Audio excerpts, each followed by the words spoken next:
morning, ladies. Welcome. Today, we wanted to kind of talk a little bit about our BHART conference back in September. What a great conference that was. I was really thrilled with all of the topics and all of the parents that we saw there. So, let's open up the discussion on what you guys felt the conference added or anything that you learned. I feel like I had a unique experience in being someone that was set up at our table to share resources. So I was in the lobby and I got to see parents coming in and out of different sessions. And, they would grab someone else they were with that went to a different one and like, oh, you won't believe what I just learned. And look at this. And I got to share this with you. And it was exciting to see parents getting the information that they wanted. Nobody had to go to a session they weren't interested in. It was like tailor made for the families for the information that they wanted. So just having that view of it, it was really nice and exciting. I even had one parent that I seen come out and she just kind of threw her hands in the air and she's like, that's changed my whole life. Now I know what I can do. And I was so happy for her. That's a celebration in itself. Yes. That's phenomenal. And I think multiple parents mentioned the fact that they were using the conference time as a form of respite to take a break, to refresh themselves. And it was such a bonus for them to be able to get so many resources, so much helpful information in navigating this journey with their children. And I thought it was interesting as well that some of the resource sharers were gaining information and helpful things and making connections and networking with other organizations of information that they didn't know about. Like I learned about CHAD there, and all of the phenomenal work they're doing regarding those on the autism spectrum. So it was just awesome. The respite component, the resource sharing, the emotional exchanges that occurred, really an awesome experience at that BHART conference. I really have to comment on what you just said and respite. I don't feel like respite is talked about enough. And there's no resource in most of our counties about respite. Like so many parents are in such a need for that extra respite. And they're asking all the time, or they question what is respite, this thing called respite, right? And is that available to me? And a lot of times counties don't have anything available. So I really like that you talked about that because it's just something that is so needed. And I think that our counties should hear a little bit more about what that need is so that we can create a funding source, because I think it's a valued resource, and to have that family receive that little bit of time away from such a difficult time sometimes. I know when my daughter was really young, I really would have liked to have just had 48 hours of a conference to attend to be able to have my respite as well. Right. And then you're around other people that understand or have been, walking in your shoes, and you can go away and go to your room and close your eyes and take a breather and then get back into some education, which is so important. But one thing that stood out to me was one of the moms that I talked to, she came out of the room, one of the sessions, and she said, I was here for my son that's struggling. And boy, I learned a lot about me. Like this really helped me. So, that was, the conferences, trying to help our children with these challenges. And she came out with another perspective. Like I can help my son a little better, but wow, I learned so much for me. So that was amazing. That made my day. That was awesome. That is so good to hear. Mm-hmm. I always think like we try to use the words respite and self-care. We use that, with amongst ourselves and with our parents.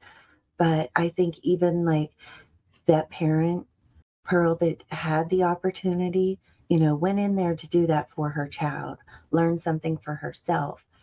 As parents, we honestly do not do enough for ourselves. Even taking the opportunity to learn something new, it's kind of sometimes happens by accident because we're so busy doing everything for our children. I always say, like, we're putting out small fires constantly and just getting ready for the next one. And to try to think like a month in advance and, like, oh, I can take this class that's next month.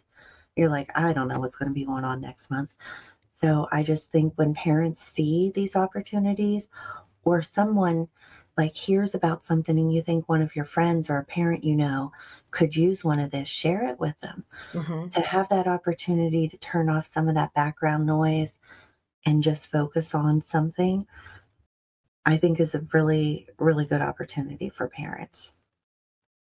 I found that my person, I love the term cheerleader, and I like to use that a lot when I talk to parents, that you need to find a cheerleader that, like this mom that presented that to me, she's going to be a little cheerleader in her area where she can discuss other conferences, because she's so passionate about it now. And, it was just, we have to get them to find little cheerleaders. That way they can take it to their communities and their moms groups and say, hey, I got so much out of this. You would benefit. So let's attend together or something. So um, yeah, I thought that was awesome. That's so true, Pearl. I think it Mhm. was an added bonus as well that we were all able to be there too, because our perspective as being parents, on the journey with our own children or completed the journey with our children, still navigating it, whatever the case may be, as well as on the professional side, was really good. And there was one mom there who is a professional, but she was there to get. See, look, our jobs are never done. Phone calls are coming in. Yeah. But one mom that was there, she's a professional, but she was there to get information and resources for her own journey with her child. She received a very difficult phone call regarding her child while there. And why I mentioned it was so good that we were there because our coworker approached me and said, "Can you take some time to speak with this mom?" She was able to, in that moment, process, get some support, as she put it, from someone who gets it. She said, I haven't felt understood in so long, but I'm here with so many who understand what I'm going through. She cried. We went into a little private area. She cried. She talked through it. We were able to set up a time to further discuss and support her. She's now a mom that works with us on a one-to-one basis. So I think it was beautiful the way it was set up, the way it was coordinated, BHARP and the Parent Alliance linking together to be able to present the conference. She might not have connected with us on such an intense level if she hadn't been there and if we as family support partners hadn't been there. I 100% agree with you, Cheryl. I think that I also talked to that mom. Excuse me. Excuse me. And I absolutely felt that she was comfortable and that she was feeling supported by so many of us, so I'm so glad that she reached out and that you're supporting her one-on-one. I also had an experience with Pearl when we were sitting down at the table. And, when Pearl and I were talking about work, we had somebody else sitting across the table and she was kind of like, can you tell me a little bit more about what you guys do? And we we started talking about, PH95 and getting that insurance and opening up the doors, So no matter where we were opening up the conversation about how we can support and how these parents can receive even more abundance of support. And one of the other sessions that I went to that I really liked was one about like the gut health. And I found that very important because in our own family, we have talked about the connection with mental health and our gut. And, my youngest, she has struggled, so long with stomach issues and, connecting that with her mental health and anxiety and what we can do to, connect those two together, how we can better our mental health and our gut health. So I found that, that was a little medical side that's connecting the mental health side of things, which I really enjoyed. And that's so true. Your gut controls a lot, and your mind and your gut. It really is. And I'm a little biased because my brother is a pediatric GI doctor. So he tells me, yes, your brain and your stomach, yes, you have to take care of those. Oh, Pearl, I'm going to pick your brain on that one. I love it. I love it. And Right? Yeah. and our most recent I mean, blog, doesn't it talk about the link between anxiety and the physical manifestations of it, Oh, and yes. gut health, stomach Yeah. correlations was discussed quite a lot in our blog there. Just released today. I read it. Yeah. And I think that validation for a parent who sees both sides of this, and you see that they're having physical symptoms and you see that they're having the mental health symptoms, and like the parent knows that they're connected and trying to like get across to a doctor, these issues that are combined. I just think it's validating when a parent hears something and they're like, yes, this is what's happening. and including your school nurses. I literally have had conversations with our school nurse for the past 3 years to incorporate those office visits, when how many times my daughter goes to the nurse, and how I loved one of the occupational therapist. She came in and she's like, I really want to work with your daughter to recognize those symptoms and kind of have that gauge of, what kind of like what you see at a doctor's office. What is the scale? What does it look like on your scale? And recognizing to her, like, what is a 10 versus that 1? And when you go to a nurse, when your stomach's hurting you, like, is it something that you can, get by with a little bit longer and stay at school, or, and having that conversation of recognizing what is truly a stomach ache or something that really needs to be addressed. I've had different IEP meetings where we literally, and I'm sure you've done this, invited the nurse. Like they're normally yeah. always there for like 504 plan, like they're part of that team, but sometimes they need invited to the IEP team so they understand and get information about your child in a very formal setting. And sometimes we don't think about that. We separate that, so to bring that together, think about if you need to add that school nurse to your team. It's definitely possible and should be done. Especially if you have a nurse that doesn't recognize it. I would receive phone calls kind of like this. She's in here again, and very dismissive, where the occupational therapist brought it into a different level, and it kind of changed the nurse's perspective on things, as to not, how did she put it? I think it was like, kind of like it was something about like, let's not look at the behavior, but let's look at the symptoms, because those symptoms are real, and I was like, oh, that's so good to hear, like they are real. And so let's not be dismissive of them. And So I can't true. imagine how our littles would feel. I mean, any age, not even littles, but you go there to get help and the person's just like, you're here again. What, do you have a test today? Do you have a class you're trying to get out of? Instead of being nurturing and caring and, back to that old adage, if you don't have anything nice to say, like that's not the time to make the child feel bad, Right. And I know when my kiddos were in elementary school, we had a nurse that had been in that school for over 40 years.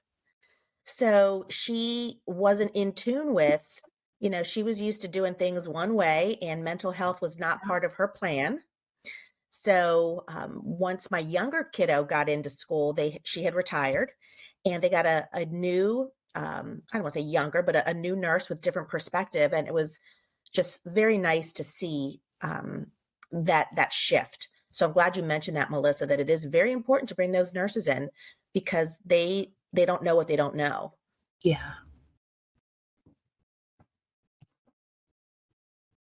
Was there any other sessions or takeaways from the conference that you guys had? One of the sessions that I went to was for Narcan, and it was a good session, and there was a lot of people there. I kind of have a love-hate relationship with Narcan. I think it's a wonderful drug, and I think it has the potential and it does save countless lives. I just feel like parents, whomever, caregivers, whoever you are, should really be educated on the ins and outs of Narcan, that just by having it does not always mean it's going to work. There's different things that make it not work. And I want parents to be educated on that. I want them to know if it's a synthetic opioid, it's not going to affect it. It's not going to help. I feel like parents really need to not look at that like that one bottle is going to be something that's just going to correct everything. There's a lot of different supports that you need around that. It can't just be, I have this one bottle and now I can sleep at night because I know my child will be okay. I feel like it can give a false sense of security. So I would encourage any parent to really get the education on it, to know how many doses somebody may need. You know, that it could be more than one, it could be 4 or 5, and it could not work in a moment, you know. But I think there's a real opportunity to start having a conversation with your children, your youth, your young adults, of what that would look like, and not just relying on one small bottle to take care of everything, because it's a lot. There's a lot more to it than that quick fix in that moment. That's such a good point, Melissa. And I think the importance of having a presentation about Narcan at a conference like was just presented, is because it will promote that type of dialogue to occur, you know, between parents. Because some parents might have come there not aware of Narcan as being an option to be used, or not aware of all the different types of drugs that are, you know, that their children are exposed to. So for me personally, it created the forum for conversations with my daughter attending a Narcan presentation, to learn what she had heard from peers, to learn what she had experimented with, and to help her to see, like you mentioned, this isn't the be all end all fix, but any use of opioids or any type of illegal substance, it could be laced with fentanyl. It could cause you these problems. And it definitely speaks to maybe some deeper issues that as parents we need to explore with our children. So I think it's helpful, like you said, to encourage parents to educate themselves more on effective uses of Narcan, Yeah. and on what else might be going on with their child that would even, you know, encourage them to use any substance. And I think that that has to be the scariest thing. Some of the things that happen with our kids, we can kind of navigate it and control it a little bit and try to make it better. When there's substance abuse, I feel like it is so, there's nothing in the world a parent won't do to try to fix that problem. And it's probably one of the most difficult ones to navigate and try to make better and get somebody in recovery. But I feel like as a parent, I would do absolutely anything I could to save my child. So I would want those parents to know as much about it as possible. And a lot of times we have found that child, that youth, that young adult, they're actually trying to self-medicate. That it's not for no reason that they have gone down this path. And then there's some really, really nasty drugs that you only got to try it one time and you're addicted. There's a lot of things that someone thinks, oh, I'll just try it once and, you know, I won't do it again. So I think people really need to be educated, and there is not a home, a generation, an area on the map that is safe from these things. It can happen to anybody, any family. And I mean, in our own county, I'm sure you guys have the same thing. We have had a lot of loss, and it's heartbreaking.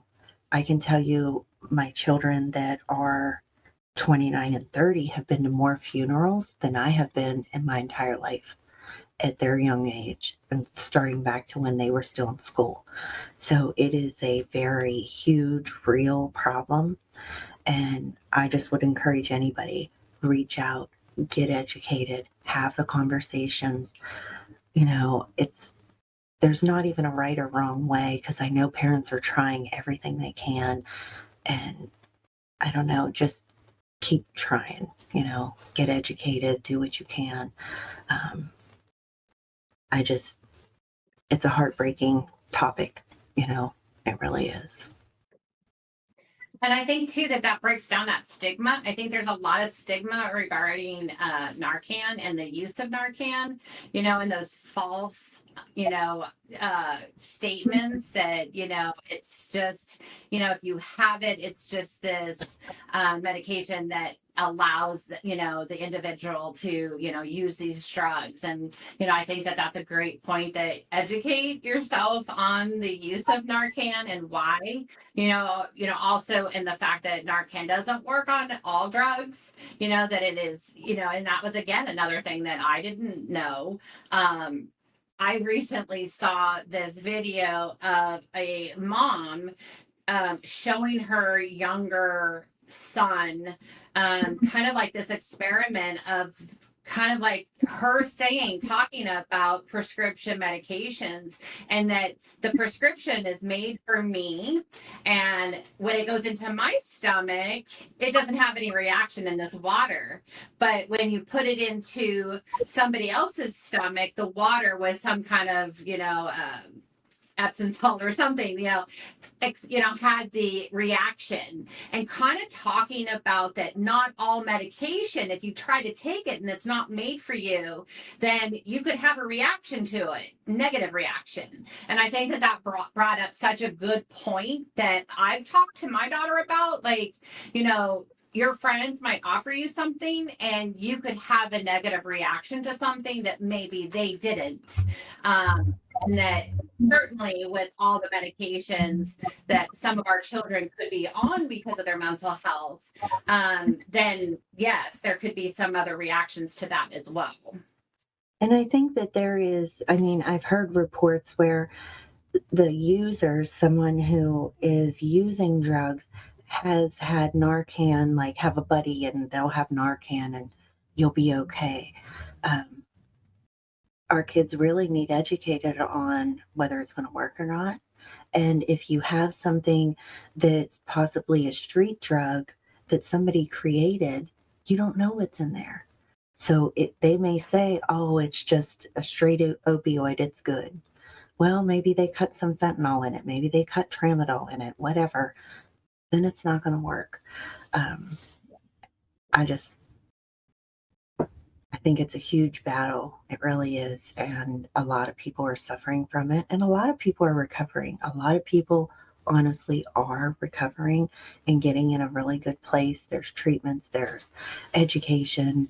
I don't want to just talk about like the bad things, because there's really good things, and people have climbed that mountain and got sober and have changed their lives and changed other people's lives.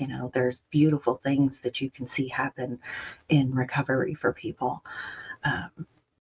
It's one of those tough topics. Yeah, That's so true. And a topic that thankfully was highlighted at the conference. And so many topics that, as we can see, it leads to greater, bigger dialogues that are necessary between parents and children.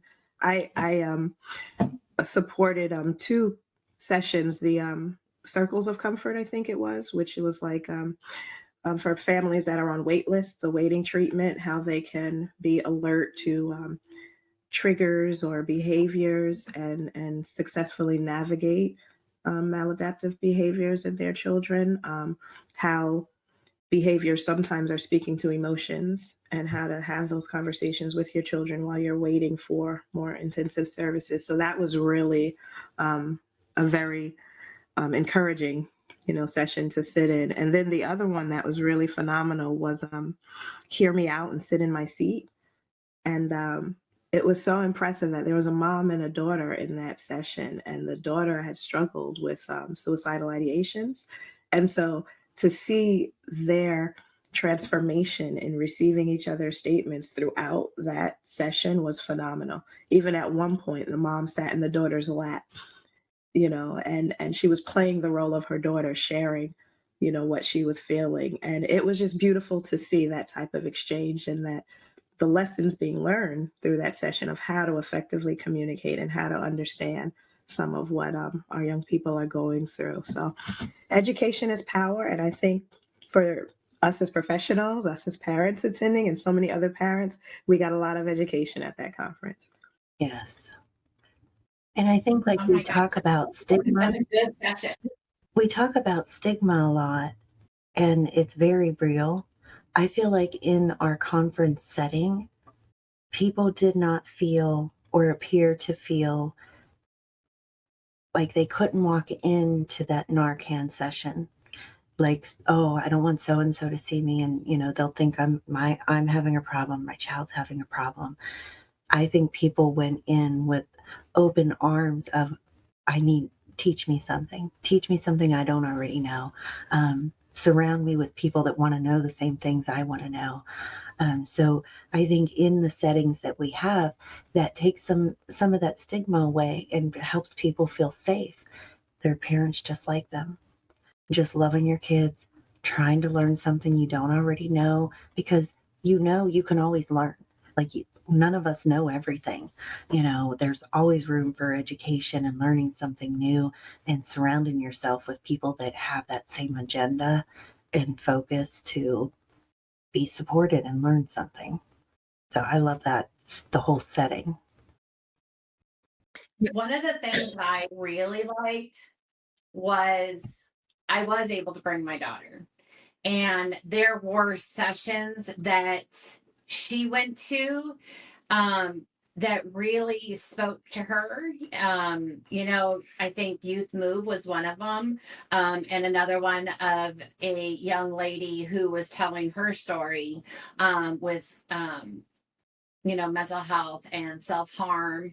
And I think that was very impactful. And I could see that it was resonating with her, and having that, oh, I am thinking about this and how it affects me, and how can it, how is it benefiting me, and how can I change? So it opened that dialogue on our way home, which was a long drive. What did you think about, and how did that feel when you heard her say that, or when you saw that there were other youth there that you could kind of relate to, right? So I felt like that also was a great experience for me as a mom, and for my young adult. I think that was a highlight for all of us, Tracy, having your daughter there. That was phenomenal. I love Bree. I love her. Yeah, She's I that thought was about her. I model. think about her so much. I don't think she realized how the other youth could view her, that she was, the way she carries herself and so interested in this and sharing her story. Like, I am 100% positive that she affected the youth that was around her just by being her. She's just the way she is. And to see other people watching her, I know she had an impact on them. absolutely. And you talk You're gonna make about this mama. that's our mission, Tracy. Make you cry on camera. Oh, you done. But I think when you talked about stigma, Melissa, it was phenomenal to watch when your daughter had a moment and she was comfortable enough to share her story. And I was totally there for it and wanting to receive that information. And even you mentioned that she doesn't always do that.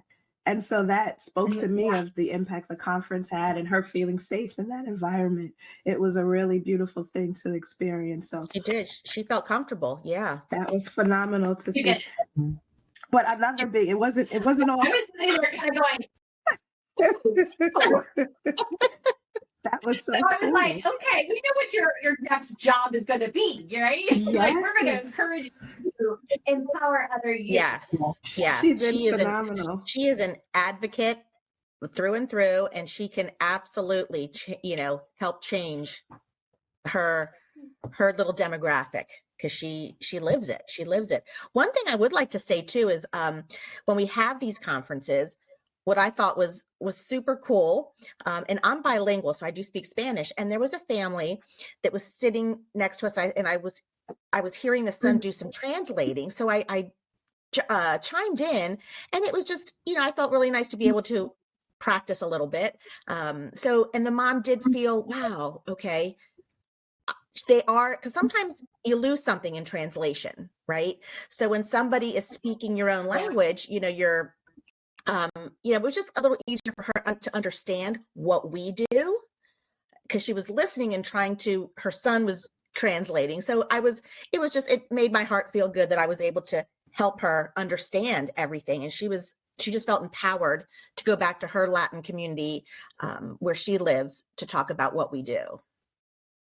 Well, like for us, I think that's incredibly important to remember when organizing these types of conferences. When I went to the transition conference, every session had sign language people in the room being able to sign on camera for every session. And so these people went in from every session to do this. So I do think that it's incredibly important to include Spanish speakers, interpreters, and make sure that information is received by our other communities. So thank you very much for being that support for that, Mom, because I know that, as you stated, by supporting another family, the loss of translation and what comes across can be very different than what the family is receiving. So without having somebody to kind of translate and tell them like what that meaning was, it could be from the difference between losing somebody and gaining somebody's perspective. as your coworker, it was a beautiful thing to watch that whole family, just like you raised them up and they just their faces lit up, and it was beautiful. Like, I honestly could not understand anything you were saying, but it was a beautiful conversation just to see their faces light up and that they were with people that understood them. And that's what we do with people every day.